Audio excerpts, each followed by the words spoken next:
علامہ ابن عساکر رحمۃ اللہ علیہ نے تاریخ دمشق الکبیر میں حضرت عبداللہ ابن عباس رضی اللہ تعالیٰ عنہ کا قول مبارک نقل کیا کہ آپ نے فرمایا لا ایمان لمن لا یقین لہ، اس شخص کا ایمان ہی نہیں ہوتا جس شخص کو دولت یقین نصیب نہ ہو.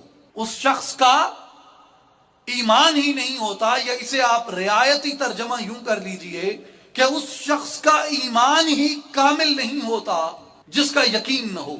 اس لیے کہ آقا علیہ الصلوۃ والسلام نے یقین کو ایمان کا کل فرمایا. حضور نے یقین کو ایمان کا کل فرمایا ہے. امام بخاری نے اور متعدد محدثین نے یہ حدیث نقل فرمائی کہ الیقین الایمان کلہ، کہ یقین مکمل ایمان ہوتا ہے.